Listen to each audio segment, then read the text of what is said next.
amalan yang lebih utama? Apakah menyuguhkan iftar atau menyediakan iftar, suguhan buka puasa bagi orang yang berpuasa, atau bersedekah? Mana yang lebih utama?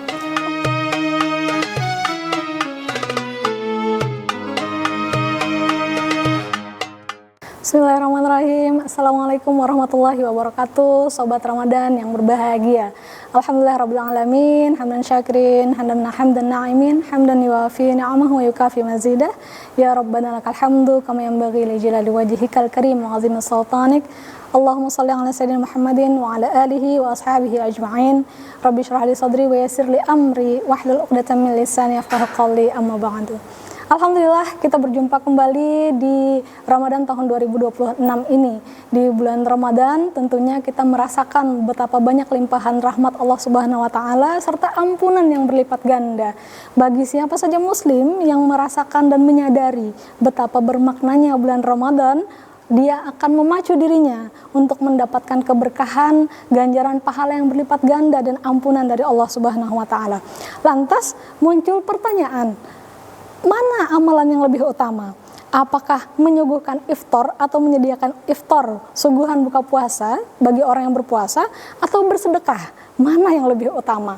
Untuk menjawab pertanyaan ini, saya teringat hadis Rasulullah SAW, hadis riwayat At-Tirmizi nomor 807, bunyinya seperti ini.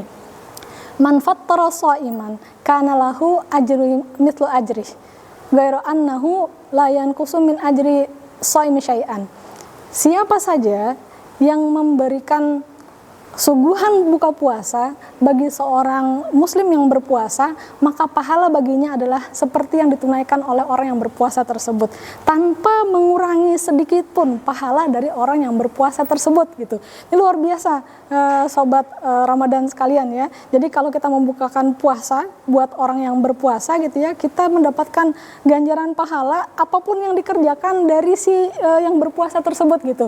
Itu baru satu orang. Bagaimana kalau kita menyuguhkan iftar buat 10 orang, 100 orang, 1000 orang. Bayangkan betapa berlipat gandanya pahala yang kita tunaikan ya di bulan Ramadan ini gitu. Nah, tetapi saya teringat juga dalil dari ayat Al-Qur'an surah Al-Baqarah ayat 261. Bunyinya kurang lebih seperti ini. Mathalul ladzina yunfiqu fi sabilillahi kamathali habbatin ambatat sab'a sanabil fi kulli sumbulatin mi'atu habbah wallahu yudha'ifu liman yasha wallahu wasi'un alim. Ibarat orang yang menyedekahkan sesuatu kepada orang lain, itu laksana satu butir yang di dalam butirnya itu terdapat 7 tangkai, dan dalam 7 tangkai itu terdapat 100 tangkai yang lain gitu. Jadi kurang lebih seperti itu pahalanya gitu. Dan ini jadi kalau kita simpulkan dari kedua dalil ini, antara hadis dengan ayat Al-Quran ini, maka berarti tidak ada satu amalan yang lebih tinggi daripada amalan yang lainnya.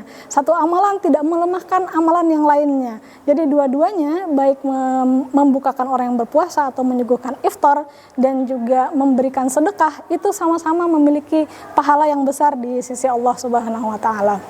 Saya juga teringat kisah sahabat yang bernama Abu Thalhah radhiyallahu anhu. Beliau adalah sahabat dari kaum Ansor. Beliau ini termasuk salah satu sahabat yang kaya raya ya. Memiliki kebun kurma yang sangat luas yang lokasinya berdekatan persis dengan Masjid Nabawi. Suatu waktu turun ayat Al-Quran yang berbunyi seperti ini, lan tanalul birra hatta tunfiqu mimma tuhibbun.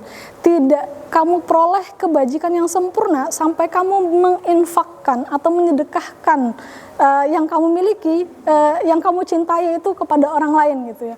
Kemudian menyadari akan turunnya wahyu tersebut, Abu Thalhah menemui Rasulullah SAW, lalu kemudian menyampaikan niatnya. Wahai Rasulullah, saya tahu akan wahyu tersebut, lalu kemudian saya berniat untuk menginfakkan atau menyedekahkan kebun kurma saya kepada fakir miskin. Menyadari akan niat baik oleh Abu Thalhah tersebut, maka Rasulullah kemudian menjawab, luar biasa kedermawanannya. Saya sarankan, kata Rasulullah, silahkan berikan infak kepada ahli keluargamu, lalu kemudian fakir miskin. Maka Abu Thalhah melakukannya. Nah, jadi sedekah ataupun membukakan iftar gitu ya, ataupun melakukan kebaikan lainnya, ini bukan tentang si kaya ataupun yang miskin, tapi tentang niat yang ikhlas gitu ya. Jadi semakin hal tersebut kita cintai lalu kita berikan kepada orang lain, maka itu semakin bernilai mulia di sisi Allah. Membukakan iftar pun juga demikian. Kalau kita menyukai bingka, maka tidak ada salahnya kita memberikan suguhan bingka juga buat orang lain gitu, karena itu yang paling kita sukai. Jadi memberi orang lain itu bukan sisanya dari kita. Kita bersedekah itu bukan nyari uang receh ya.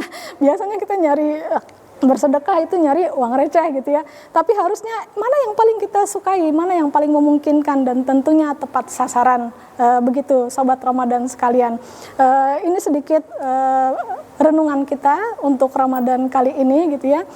Semoga apa yang saya sampaikan dapat bernilai perenungan, refleksi diri buat Sobat Ramadan sekalian. Terima kasih banyak sudah mendengarkan. Semoga menjadi pengingat dan kemudian memotivasi kita untuk lebih giat bersedekah dan kemudian bisa menambahkan kalau bisa memberikan iftar bagi yang berpuasa. Terima kasih banyak sekali lagi. Semoga Ramadan ini kita menemukan Lailatul Qadar, mendapatkan limpahan ampunan dari Allah Subhanahu wa taala dan diberikan ganjaran yang berlipat ganda, kemudian kita menjadi hamba yang bertakwa.